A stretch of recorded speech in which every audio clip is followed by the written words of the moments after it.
मैं डॉक्टर सिरान मुखर्जी नमस्कार and good morning. This is Dr. Siran Mukerji from IGNOU Regional Center Noida, and today we in this Swayamprabha session we are going to discuss the basics of management function and organizational processes. Well, as you all know, there are number of course codes in the management program in IGNOU, and MMPC 001, that is the course code for the first course of MBA and all other related management programs, degree programs, and the course is MMPC 001, and the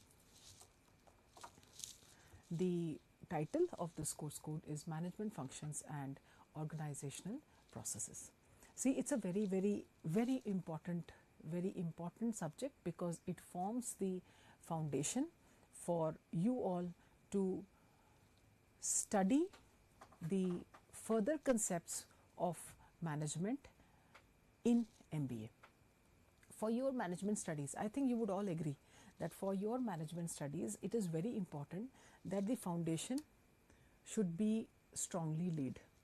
And this particular course code, MMPC 001, lays the foundation for studying the remaining or rest of the courses in the management program. Management functions and organizational processes. Now let's just try to understand what does management mean. In this today, in this 1 hour session, we are going to just discuss the basics of management. I'm trying to discuss with you, I'm trying to explain to you, I'm trying to tell you what is management, the functions of management, also the history of management and the nature of management. So once if you're able to understand this, I think it will form the base for you to move on with the other subjects in MBA. So let's move on. Okay, now here is the course structure for MMPC 001. As you see, it has 4 blocks. I'm sure if those of you who have seen the material, the study material of IGNOU of MMPC 001, which is available in hard copy, as well as it is available in eGyan Kosh of the IGNOU website. So there you would see that there are 4 blocks. The block 1 is titled Introduction to Management. Block 2 is Managerial Processes. Then block 3 is also Managerial Processes, but it is part 2 of Managerial Processes, and block 4 is Organizational Processes. So if you see all these topics, and if you try to read them, you try to read these topics, you will see that they all finally they tell you about, as I said, the basics or the introduction or the foundation of the subject which is called management. So let's move on now from here. Today what we will do, today we will try to discuss the management, introduction to management as an overview. So let's see what it is. Okay, the first block, as you see here, there are 4 blocks and each block has got again number of units. So the first block has got 3 units. The first unit is management and overview. Second unit is management and its evolution. As I said, that overview means it will tell you about the introduction. What is management? What are the components of management? What are the challenges to management, etc. Management unit 2 is management and its evolution. That is, it tells us how it has evolved over the years, who are the various thinkers, who are the various management scientists, and who are the main management theorists, and what have they suggested, what have they basically how have they defined management, and what have they said about, what are their theories and what have they said about the concept of management. And then the unit 3 is role of managers. Okay, now let's start with the first part, first unit, that is management and overview. Now, why management? Why is it important? Now, don't you think that whenever we talk of anything, and in general terms, we say, oh, this is very important, we have to manage it properly. Whether that is in the school or in the college or in our daily lives or even at home, we say things have to be managed. I am very busy, I am managing so many things at the same time. So, what does this mean? It means that management is present everywhere. So, that is how I said management is omnipresent. And it is, as I said, it is there in all walks of life, everywhere, whether it comes to managing money at home, whether it is managing our funds in the banks, whether it is managing the kitchen, whether it is managing the grocery, whether it is managing our children going to the school, whether it is managing our studies, whether it is even now the latest is whether how are we managing our stress, how are we managing our time. So, as you see, management is such an important term and it is involved in every bit of our life, that is in all spheres of our life, it is involved. And since I think I should say this, that since the very outset, since human beings have come to this earth, how we have evolved, the word management has been there, either in this form or in different forms. And as you all know, why do we have to say that management exists everywhere? Because I think now we can all very well understand that resources, everywhere there are, we are basically doing what? We are managing resources. So, resources are limited. As I said, time management. Time is limited, we only have 24 hours. Now, we say, suppose we say stress management. So, again stress management means our thought process is limited. How much can we think? How much can we do? So, within this 24 hours, we are required to do so many things, manage our office, manage our children, manage our home, manage so many things, manage even our, driving. So, since the resources are limited, so we have to think on how to manage these resources to the optimum, so that whatever are our goals, whatever are our objectives, we are able to achieve those goals and objectives with the help of these limited resources. Now, as I said, with the growing functions, environmental changes. Now, when I talk of environmental changes, I am not talking environment as we all know, like for example, ecology or the, let's say, the weather conditions. It also, when I am talking of environmental changes, I am talking of socio-cultural changes, I am talking of economical changes, I am talking of demographical changes, and of course, I am talking of ecological, technological, political, socio-political. So, all these changes, these are changing constantly. There is nothing static. In fact, change is the way of life. Wherever we are, whether we are at home or we are at a workplace, change is the way of life. And because of these changes, the resources are also being, there is a crunch. And because of these changes, the resources are also being impacted. There are, as you can see here, there are external challenges, there are internal challenges, there are organizational challenges, there are also other extraneous factors, as I would not like to say, but as you see nowadays how things are happening. So, things are not very happy globally. So, there are, in fact, not forget about even being happy, things are quite challenging, they are quite difficult in the present days, that the way the things are happening in a global environment. So, all these are what? These are environmental changes, and they are impacting our resources, and accordingly we need to manage our resources. And within these resources, we are supposed to achieve our goals, we are supposed to achieve our objectives, because whatever are the changes, see, objectives have to be achieved, desired objectives have to be achieved. We can't give the excuse of that this has happened because of which this we can't do. No, we can't do that. So, the changes will be there, we should know that. What is constant? Only change is a constant. So, changes would in any case be there, And within this purview of the change, we have to manage our resources. Now here comes the word, see, I said manage our resources. And managing our resources would be meaning what?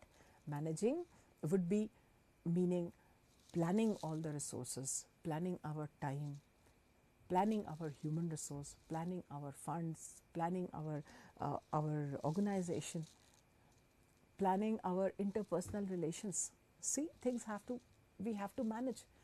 We can't give the excuse of the challenges that the extraneous challenges that are impacting the organizational setup. So what is the meaning and definition? See, as I said, change is the only constant. So what does it mean? That is, we are living in a very dynamic environment, and when we are living in a dynamic environment, so this dynamism involves management in a changing environment. So we can also say, in other words, that management is dynamic in nature, because all the factors that help us in doing the management functions, the factors are also changing. So naturally the function itself, it changes. Then, as you all see, an activity, what is it? It is an activity involving managing all the resources. Is it only the inside resources? No, it is the internal resources as well as external resources. For what? It is managing the resources internally and externally for only one thing, that is for the achievement of our organizational objectives. Organizational objectives, or it is also achievement of any objective, because as I said, management is omnipresent. So achievement of our objective, for accomplishment of our goals, for getting the desired results, we have to manage all the activities, we have to manage all the resources. And how do we do it? Can one person do it? No, one person can't do it. So it has to be interaction of people together, like at home. It is the family which together manages everything. Similarly, in the organization also, it is the people together, the employees together, right from the different rungs in the hierarchy, the different employees in the different levels, they together, they interact.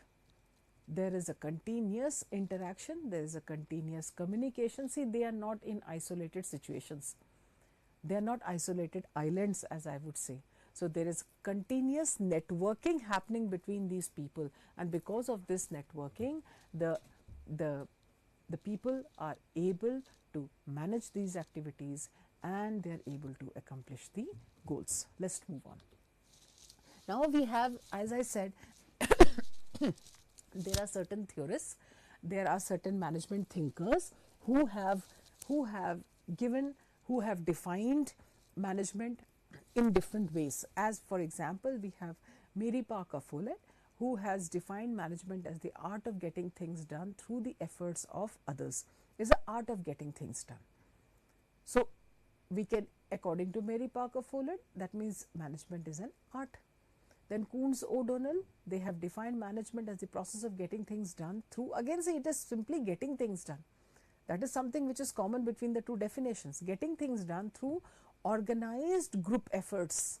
So again the word effort is common, getting things done is common, organized group effort. What kind of group effort? It is an organized group effort. So when we are saying organized group effort, that means it is what?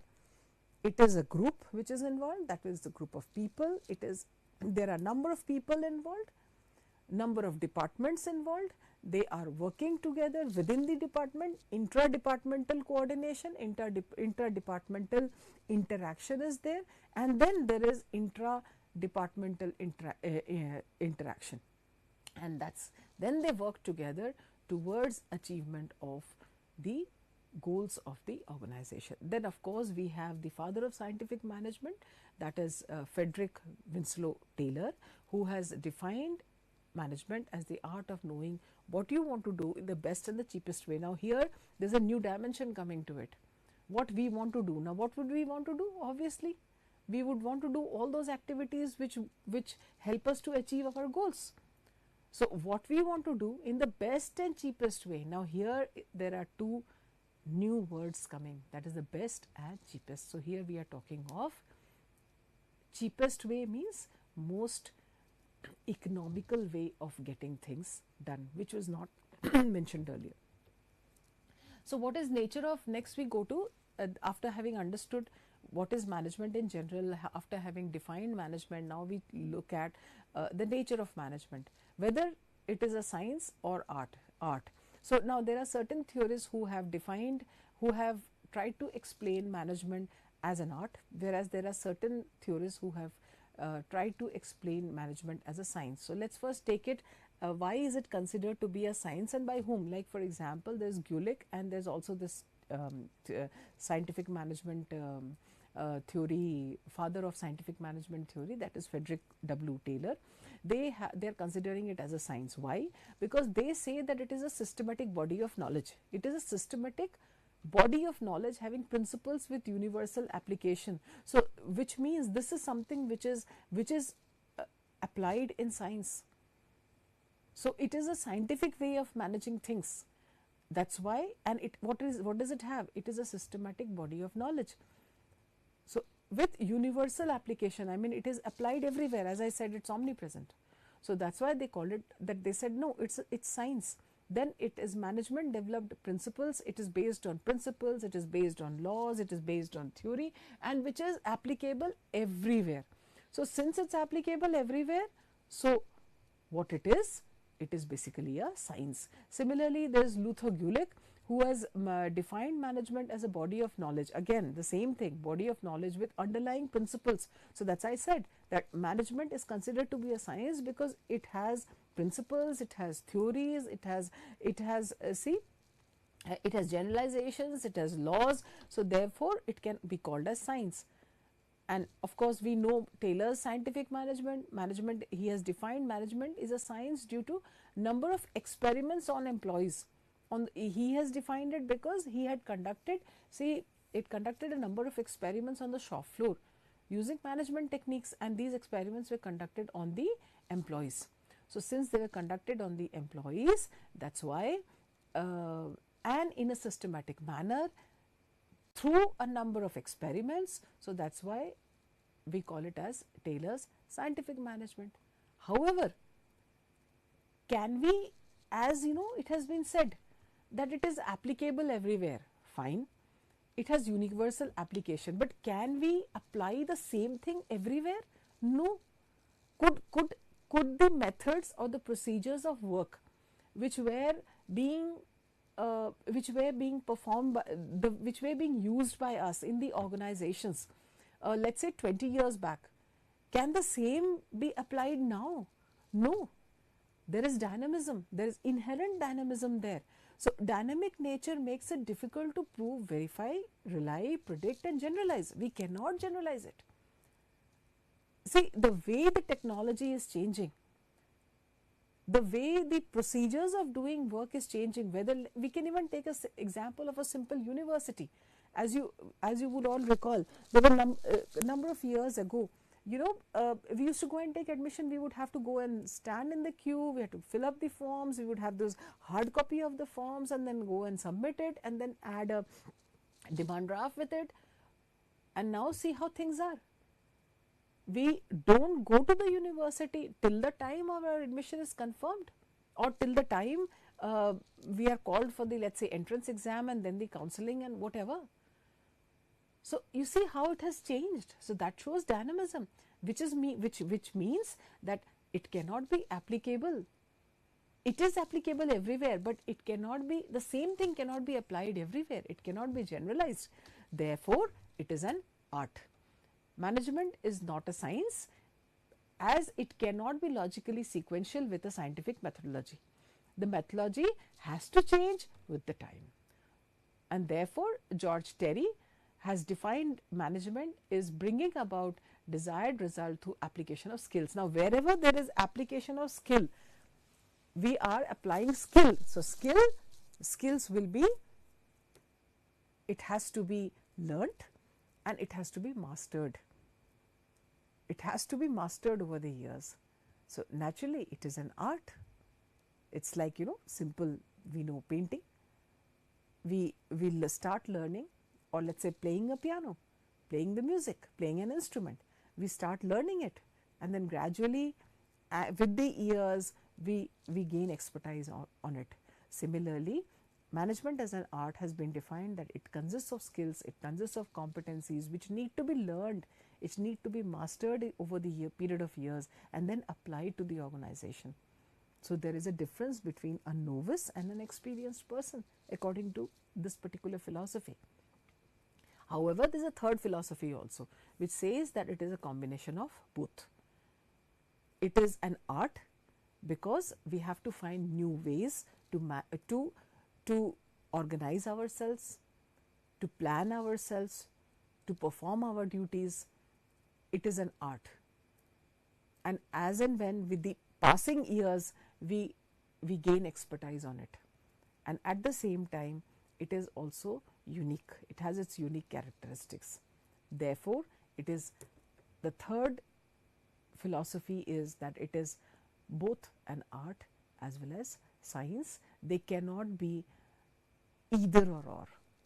They are not exclusive, they are inclusive. Okay, characteristics, as you all know, I don't need to go very much in detail now. Characteristics, it is a group activity, it is universally applicable. As you all know, we said that it is applicable everywhere, right from home. Even, don't you think a kid, a child who is trying to do his homework in a school, who studies in, let's say, class 3, class 4, and is trying to do his homework, who is trying to study, even that child is also applying management, because the child also has limited time, he has limited resources, and within that, using those resources, he will try to learn maximum, he will try to gain maximum knowledge and achieve the goal. For him, the goal would be getting good grades in the school, and not only getting good grades, but become a good citizen by gaining the knowledge. So, for the child also, it is applicable everywhere, it is universally applicable. It involves set of rules and skills. As we said, it is an integrated effort. As I told you, I gave you an example a while back, that there are there are interdepartmental coordination required, there is intra-departmental coordination, there is communication required. There are number of departments in an organization, like we have number of, we can say, even smaller departments at home. Similarly, there are number of departments in the organization, and not only within the organization, not only within the city, not only within the office, but now we are all talking of only multinationality, and that has been existing since last more than 30 years now. So, when we are talking of multinational operations, so there obviously it is an integrated effort. It is managing not only the organization, or let's say the department in India, but it is also managing the department in country X, country Y, country Z, and together they try to integrate their efforts towards, they try to integrate their efforts, they try to plan together, they try to coordinate together, they try to budget together, they even do the financial management together, and that is how they are able to achieve the goals. And obviously now you know that it's become very easier now over the years. It is not easy, I will not say easy, it's become simpler with the online technologies, with the IT. We have the different platforms now, so we can have online meetings, so we have people all across the globe in an organization, and they are performing their functions in an integrated manner. But still, management is the key. Difference between management and administration, well, we have two schools of thoughts. We have the British school of thought, and we also have the American school of thought. So, according to the British school of thought, management is much more wider as compared to administration. It is however, it says that it is applicable only at the top management level. Now, you all know that every organization, there are levels of management. There is top level, there is middle level, there is lower level management, there is operational level management, there are so that way, but they say, the British school of thought says that management is basically more or less, primarily it is at the top management, and management is superior to administration, and administration is only activities that are being, is basically the activities or the functions which are being carried out at the operational level, that is administration. And management, basically that means when we are saying that it is related to the top management, that means we are talking of strategic management. A focus of administration is on immediate problems, whereas management, since we are talking of strategic management, we are talking of strategies, and strategies are always long term. So, it is long term, and it looks towards the long term objectives of the organization. So, that is the basic difference between the two. But American school, what does American school? American school says that administration is basically thinking function, whereas management is implementing the function. It's a totally different dimension to the meaning and thought of the term known as management. Now, here they have given a different dimension. They are saying administration is basically the thinking process is administration, whereas the implementation is related to management, the day-to-day implementation or implementation of let us say the plans, that is management. Administration involves policy formulation, whereas as I said, operational activities is management. Strategic activities wherein we try to plan, we try to formulate the policy, that is administration. This is the American school. And administration involved with, again, since it's strategic, so it is long term, whereas management is day to day activities. And then there is a third thought which is equating the both. I think that is what it is, that management and administration go through the same process, they are the same, whether it is long term planning or short term planning, but it is basically managing the resources towards achievement of goals and objectives. So, trying to differentiate between the two would be kind of misleading.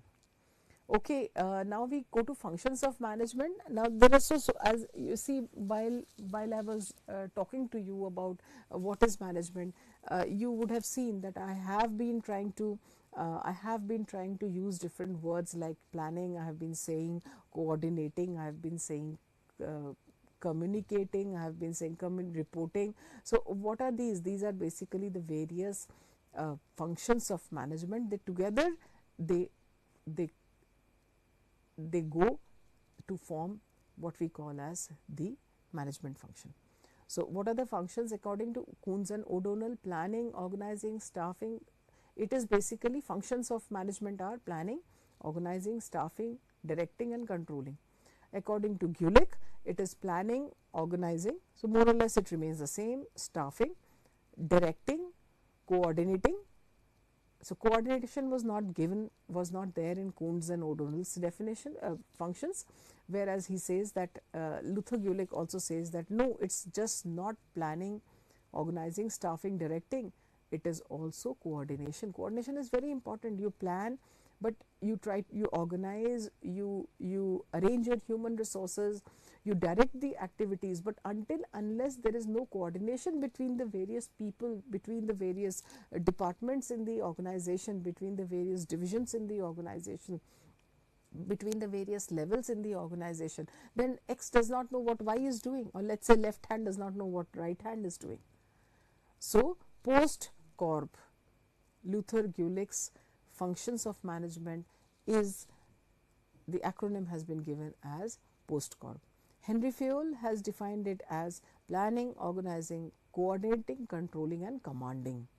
So, instead of directing, they said commanding. What is planning? Preparation of future action. So, it always begins with planning. First of all, you have to perceive that yes, this is the situation, it needs proper management. So, when I talk of proper management, that means we have to situation what I did not use the word problem, because problem generally people they connote it in a negative forms, but here I am talking of planning is futuristic. So, preparation of future action, setting of objectives, strategic development, policy formulation, devising procedures and programs for achievement of, ultimately it is achievement of objectives. That is planning. What is organizing? Organizing means defining structure of the organization with well defined lines of authority and responsibility. That is organizing. Now, once the structure, organizing is basically the structure, the organization structure. You would be knowing, right? Every organization has got an organization structure, whether it is a school, whether it is a university, whether it is a manufacturing unit, or whether it's, let's say, whether it is a financial organization, financial institution. Every organization has a structure. So when I talk of structure, what do I mean? I mean the hierarchical levels. Okay, we have, let's say, we have the chairman, we have the let's say 2 vice presidents, or we have the managing director, then we have, or let's say we have the president, then we have the vice presidents, and then let's say we have vice president finance, vice president marketing, whatever, or we have the CEO, let's say chairman, then we have the CEO, then we have CEOM, chief executive marketing function, CMM, whatever, and then we have CHRM, so we have a chief human resource management. So then we, let's say under them we have the GMs, and then we have the managers, and then we have the operations. So what is this? This is basically the organization structure. And then we have the staffing, that is who's going to do what, finding the right kind of people to place them in this organization structure.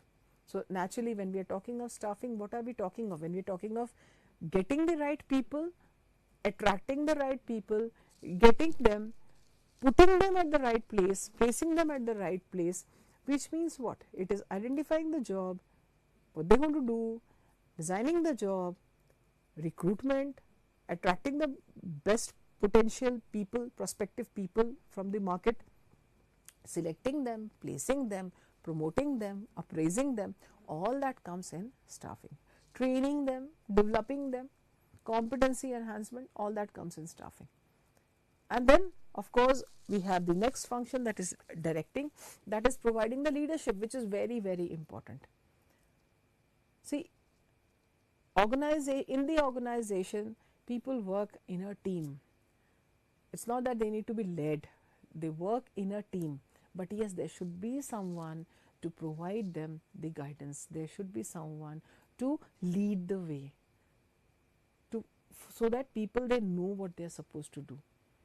There should be someone to supervise. There should be someone not only to supervise, there should be someone there who motivates the people, who gives the much needed impetus and much needed boost to the activities that the people are doing. So that is directing. And then finally, we doing the work, we don't know whether we are actually doing it the right way or not. And doing it right way means what? Whether we are moving in the right direction or not, whether our activities will all go and converge to the desired goals, objectives, that we should be knowing. How do we know that? Obviously by controlling, that is by periodical monitoring, periodical assessment, or let's say audit, check. Don't take audit as a negative term, take it as a positive term. It is very, very essential. Suppose you're doing an activity and you don't keep a watch on your on the clock. You will be continuously doing the work, you'll not even realize, and maybe you were supposed to finish the work in half an hour and it is already 1 hour and you still have not been able to do that much. So what is this? This is time check. What is time check? It is monitoring, it is assessment of our own activities. Similarly for finances also. So you see, these are the basic functions of management. That is, management is accomplished with the help of these functions. What are the challenges? Obviously, see, globalization. I told you, the way we know the global scenario at present, we are all almost we are all very much stressed out at present with the situation all around. So globalization has its plus, has its minus. Technological development, that's a challenge. Why? don't take, again challenge, don't take it as negative. Technological developments means what? It is forcing us, it is compelling us to continuously upgrade and update ourselves, because with the technological changes the functions are changing, the way we have to perform, the way we have to do our activities, that the basic tenets are changing. So that is a challenge, continuously upgrading ourselves. That means what? We have to be a learning organization, we have to be lifelong learners, then only we can survive. And when we are talking of survival, we are talking of challenge. Diversity of workforce, as I said earlier, maybe there was an organization where only Indians were working. Now there are organizations which are multicultural, multi-ethnic, multi-religious also, I would say. Organizations where people from all walks of life are coming, people from different countries are working together, different socio-cultural background, different demographic setup, people are coming together. So this is diversity of workforce, which again is a challenge. Is it easy to manage? It is not, because each one of them will have their own requirements, and it is the responsibility of the organization to satisfy the requirements. Okay, we cannot satisfy 100%, but we can at least provide them the basic conducive environment so that they feel happy when they come to work in the organization. Innovation with technology, technological changes, innovation it has to be there. Innovation has to be there. With technological changes, we cannot live without innovation. If we don't innovate, if we don't change ourselves, the change will change us. Or else, if we say we become resistant to change, we will perish. So that again is a challenge. Then the cost, the change management, as I said, change will change us. We have to change ourselves. Ethics and governance, that again is a challenge. Quality assurance, that again is a challenge. So that was the unit 1. Now we come to unit 2, that is management and its evolution. How has it evolved? So I'll straight away go with, see, we have the empirical or the classical perspective, and then we have the administrative theory, then we have the bureaucracy theory of bureaucratic, then we have human relations approach, that is the behavioral approach, and then we have the systems approach, and we have basically five approaches here. Okay, so let's quickly go through them. Okay, we begin with the scientific management. As you know, principles of scientific management, it was given in 1911, and it was given by none other than the father of scientific management, Frederick Winslow Taylor. And according to this principle, management, as I said, is a true science based on clearly defined laws. I'm quickly going through this because we already discussed all this. Rules and principles, systematic analysis of work is required to enhance. So we need to analyze the work to enhance the efficiency and improve the worker productivity. Elements of scientific management: replace the rule of thumb work methods with methods based on scientific study of work. That means you have to clearly analyze. You have every step in the work needs to be analyzed. We have scientifically select, train, teach, develop each worker and not leave it to them to learn themselves. Then instead of continuous confrontation with the workers, they need to cooperate. As I said, now here we spoke of coordination, we spoke of people working together. So here there is a need to cooperate with workers for enhancing the productivity. That means we need to give importance to the contribution of the employees. And divide the work, that is, we had seen organizing, and then so this division of work, giving the responsibilities between the management and the workers' operations as they are suited. So this is that, we're talking of staffing, we are talking of organizing. So this is it. And then what is the criticism? It ignored the creativity and innovation by insisting on doing the work one best way. Workers were reduced to a cog in the machine, as you see here. Divide the work responsibility between management and workers as they are suited. and there's what we need to do is cooperate with the workers for enhancing the productivity. So that means we need to teach, we need to train the each worker and not leave it to them to learn. That means what we are trying to monitor at every step, close scrutiny. That means we feel that there is the employees are not able to will not be able to, they're unable to do any kind of innovation. So what we need to do is we need to continuously supervise them, which is not correct. So that means they will lose their creativity, they will lose their innovative stink. And then what they will become? They'll become mechanical. Every day they'll come, they'll do the same kind of work and they will go home. They will in fact not wear their thinking caps at all. That means what we are thinking, that the workers at the operations level, they are incapable of thinking. So that means what? You're killing their instincts, you're killing their art of thinking, their innovative instincts. And thus if we are saying that means mechanical means repetitive, iterative, they keep on doing the same kind of work. Second theory in this is administrative theory, which has been given by or the functional process approach, which has been given by a number of thinkers, like for example Henry Fayol, Mary Parker Follett, Ervik, Terry, Peter Drucker, Harold Kuhns. They all belong to this administrative theory or the functional process approach. They have all propounded this and defines the universal function that managers perform and principles making good management processes. And Fayol has given, as we see here, Henry Fayol has proposed 14 principles. It's a very famous, it's a very famous principles of management, and these are all applied in the organizational functioning. And these are like division of work, authority, response. These are all 14 principles that Fayol had given. Third is the bureaucracy, that is theory of bureaucratic management, again very famous, given by Max Weber. And Max Weber emphasized on authority and organization structure.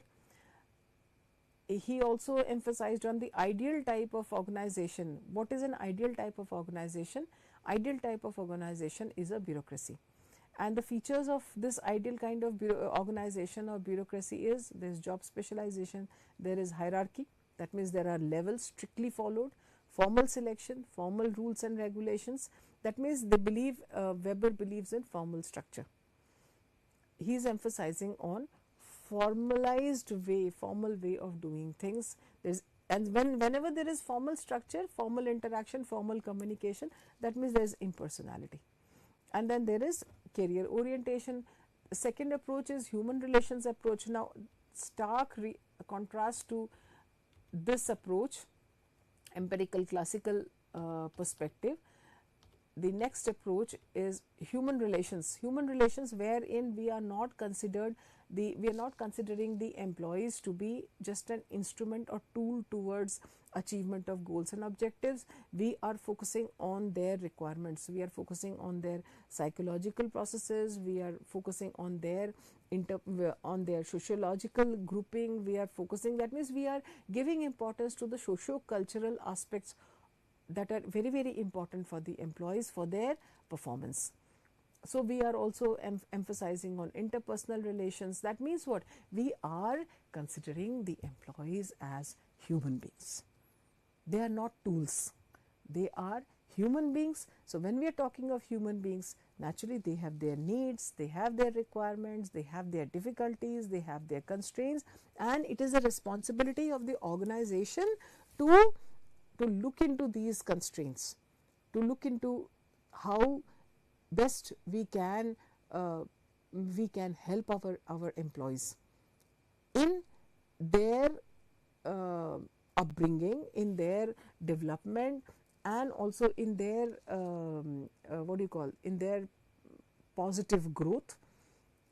So if we do that, if we contribute towards their growth, they in turn will contribute towards the organizational growth.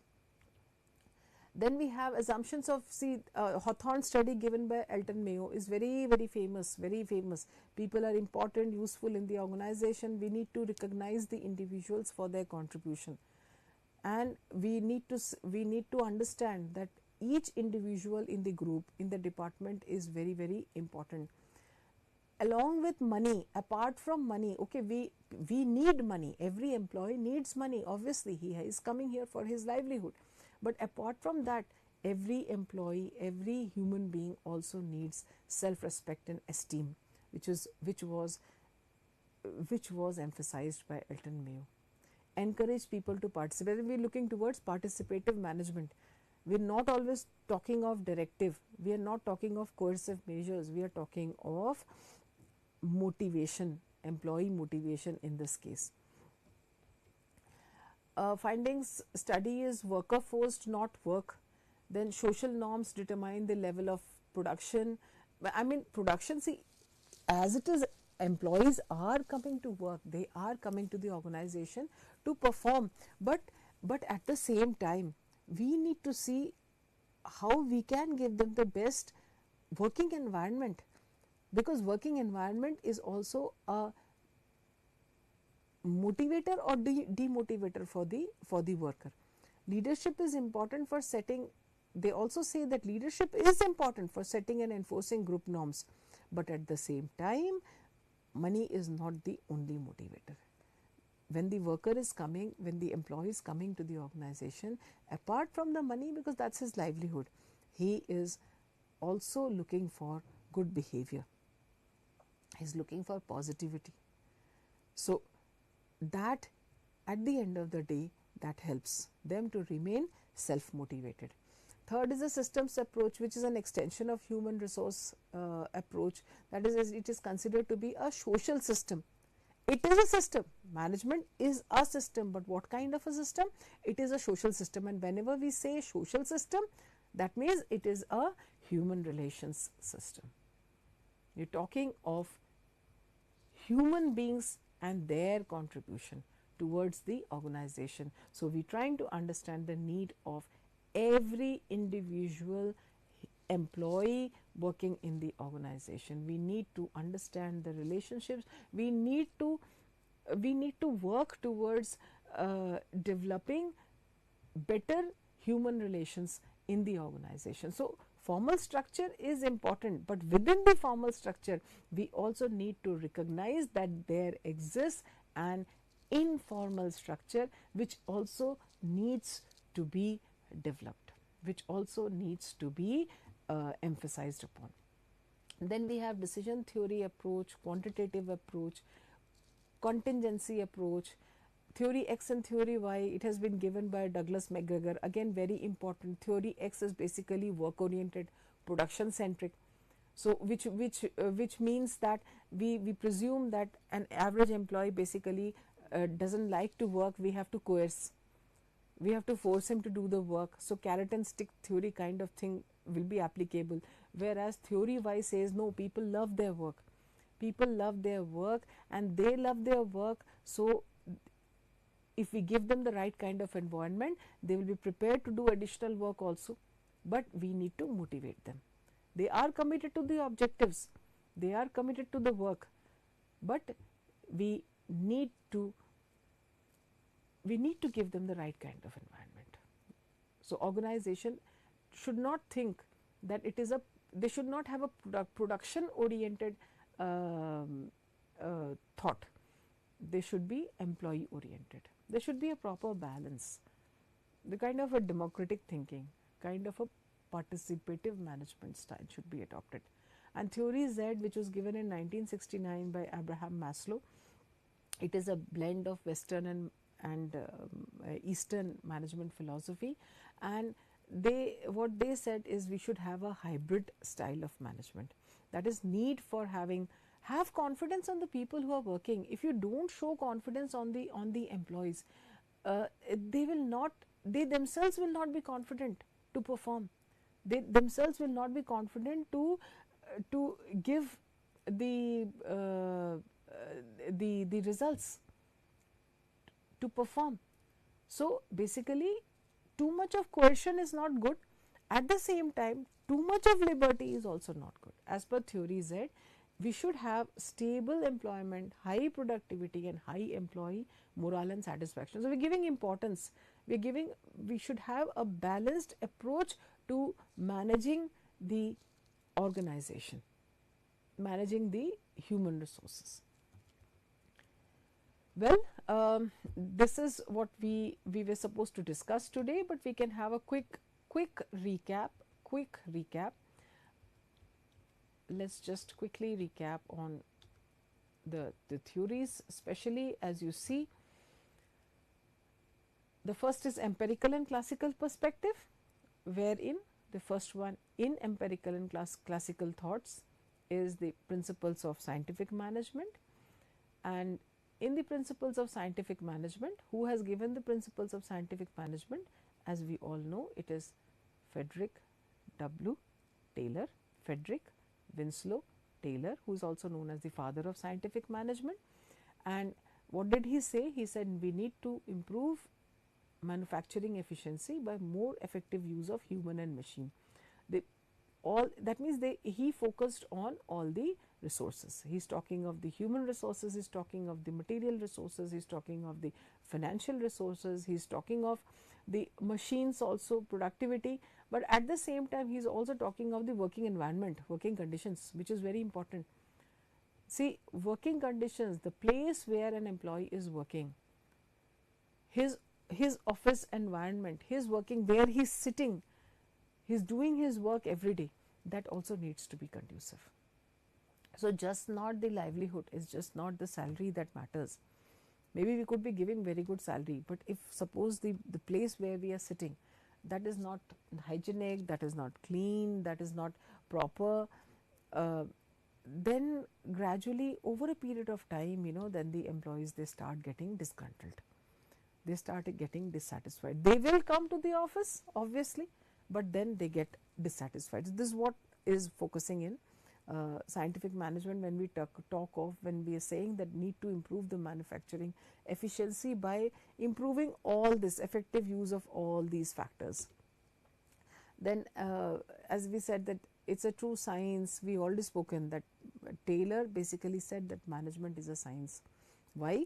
Because basic principles, laws have to be defined, well defined laws and principles. The work has to be done on the basis of well defined laws and principles, and replacement of rule of thumb work methods with scientific ways of doing things. So rule of thumb work, they do it anyway, as long as the work is being done, as long as the objective is being achieved, do it any way possible. No, that is not the right way of doing thing. The right way of doing thing is replace such kind of haphazard way of doing things by a systematic way of doing things. And when you want to do it systematically, naturally you would also systematically select your people, systematically try to train them, see that the employees, they get periodically trained. Periodically you provide them the training, you give them the training, because training is very important. Training and development, because things are changing. See, as we had seen that one of the challenges is innovation, one of the challenges is change management. So unless we don't provide them, how do we manage change? Tell me, things are changing constantly around us. We had those, see, in a bank itself, the way forget about the bank, at home how we manage our money. See, earlier there were times when we were only using cash for everything. We used to make payment by cash, we used to make payment by check, etc. Now you see how we have evolved. Now we hardly carry any cash. So what does this mean? It is innovation and our adapting and adopting to these innovations and these changes. And how we are adapting? By learning, by training. So this is a simple example which I have given you, but that is applicable to the organizations also. Small organizations, medium sized organizations, large organizations, everywhere there are procedural changes happening, operational changes happening, and unless we don't train our employees to manage these operational changes in according to the newer methods which are being developed, they will not be able to manage. So, well, I have tried to give you an overview and overall insight into the importance of management as an as a subject, and not only importance of management in an organization or importance of management in our daily life. I hope you you would be able to, I hope you found it useful, and I hope you would be able to take on from here, and based on this understanding you would be able to implement this understanding in your understanding of the relevant related subjects of MBA. Thank you so much, and all the best to you in your learning process, in your path towards gaining knowledge. Thank you so much, and namaskar.